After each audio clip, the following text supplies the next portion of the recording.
I mean, you can see it with the earring. Has he got it in? It's not camp. He's got it in. It's a bit camp.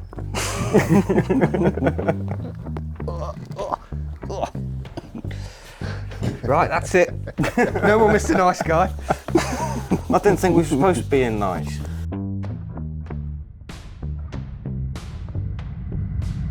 My name's Connor. Took over Chief Sector Marshal of Sector 5 in Manx Grand Prix 22.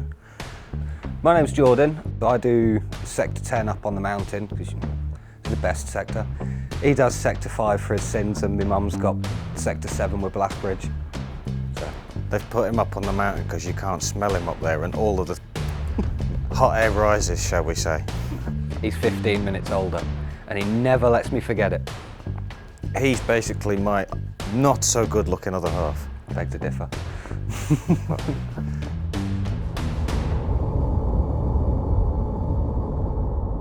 You meet people from all around the world, from all different walks of life. I've now got friends all over the world. People in America, Austria, Australia, Germany, Switzerland, you name it. They all come here because it's the motorsport capital of the world, and it's that for a reason. The coolest thing is being able to walk through the grandstand with the riders, walk up to their tents, shake their hand, talk to them, have a conversation on a daily basis. The other side of it is where you get on the track and you can tell they're tweaking the suspension, they're tweaking different setups, because on that one day the bike will bottom out a little bit more and a little bit of his fairing will go ping. So you've got a nice little collectible at the end of the session. And you like your collectibles, don't you? I do. I've actually got a couple of pieces of Dean Harrison's underbelly from the last year he rode the Kawasaki. The other favourite part is being a marshal. You're part of Team Orange, you're part of a broader family, but you can get to places where spectators can't get. Yes, you have a role to do in being there, but you can see a lot more of the track than what you can as a spectator. And some of these places, I mean, Coolbane or Cayley's Corner, it's probably the most exhilarating point that I've ever been at. And I started there when I was 16, and being stood there feeling the first bike go past my shoulder at over 170 miles an hour, and you can see them making eye contact with you as they're entering the corner because they're using you as your apex marker. It just doesn't get better than that. Who is Mum's favourite? Oh. He's definitely a mama's boy. I couldn't help but notice that you've got CSM embroidered on your t-shirt. Did your mum do that? Mummy did do that for him. She did do it for me, yeah. She even embroidered the back of my jacket.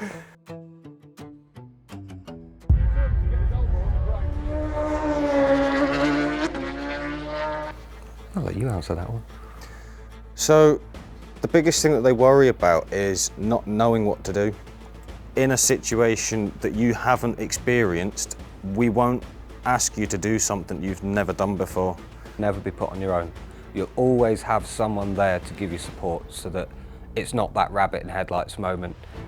You might not necessarily be specifically doing something yourself as a novice, but you'll be paired with someone that is and potentially doing that role with them and just sharing hand in hand. You'll never be forced to do something you don't feel comfortable doing. He tries to grow it, but it just doesn't work. That's why he's got to keep it trimmed back. Clean, just clean. Scruffy. Now,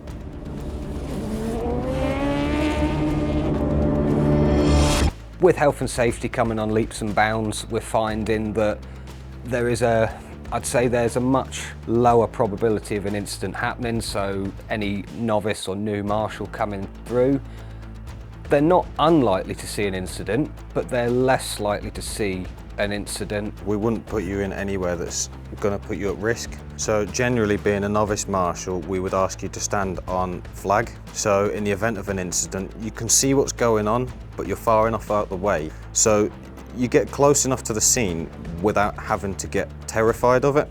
It gives you a little bit enough experience to know whether you can handle it or whether it's not for you. We have medics dotted all around the course, and there are travelling marshals located around the course. So in the event of an incident, they're normally on scene within a minute or two. and then you've got air med arriving shortly after. In the event of an incident, if you are like a rabbit in a headlights, we would actually prefer you to do nothing at all than to do something that puts somebody else at risk. We have had a couple of people that end up having to fly across to Liverpool, but they've all recovered, so I'm happy. That's the brilliant part about the top of the mountain. We don't have trees or walls Tell to that to hit. Connor Cummins. He flew over that wall. Yeah, just.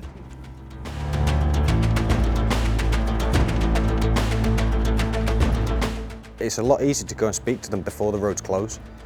So you wander up, introduce yourself, have a nice little friendly banter with the crowd, and normally they self-police themselves because you tell them the consequences and you say, look, if you're gonna mess around, the race won't happen.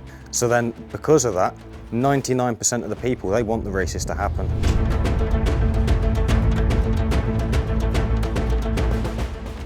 You have to marshal every session. No, you can do as little as just signing on for one practice session, which is about a 3-hour session.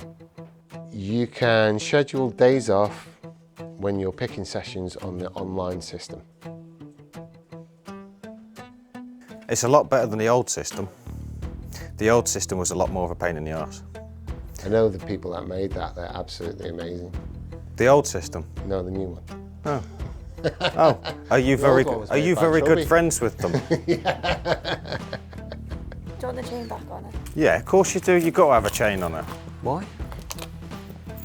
Oh no. That came with Lily, do you not remember? Yeah, that came with Yeah, I do, but it just makes it look like a pimp. She is. She is. Look at her. She's saying, no, no, leave me. No, she's not.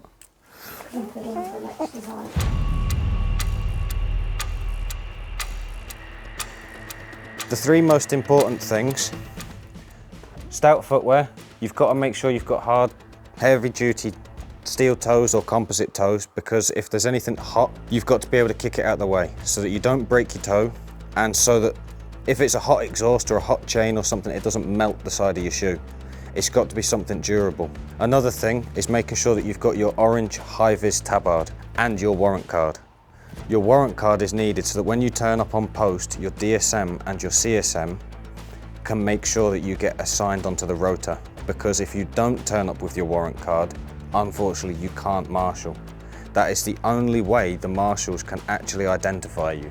So if you don't have the warrant card, regardless of if you have stout footwear and your orange tabard, you will not be able to marshal. Jordan, is there anything that hardy mountain marshals must bring in addition? Well, I'm glad you've asked. You want to try and keep your sugars up.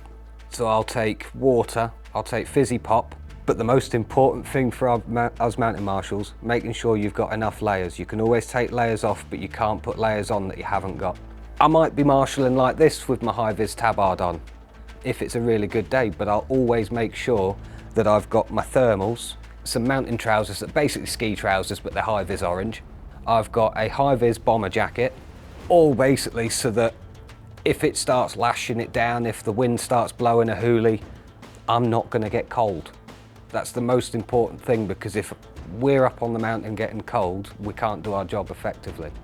So I'll take a big duffel bag full of all my gear, and I just chuck it in the back of the car. So what I'm hearing is that all the mountain marshals look like Michelin men dressed in orange, and they've got no teeth because of all the sugary sweets they're eating. You're going to have a lot of mountain men after you now.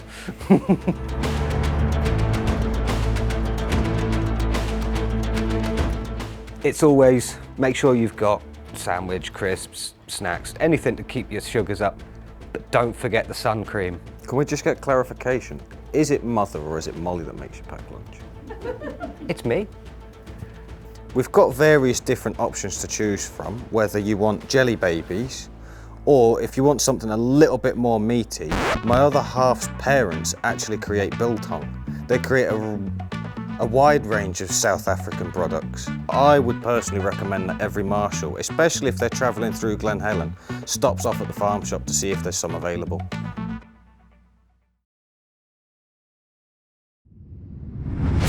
What time is your mum picking you up? Oh, in about 20 minutes. No. Sorry. You see, whatever you say now, it doesn't matter. I'm glad they left this behind though. This is good. Oh, you're coming home with me.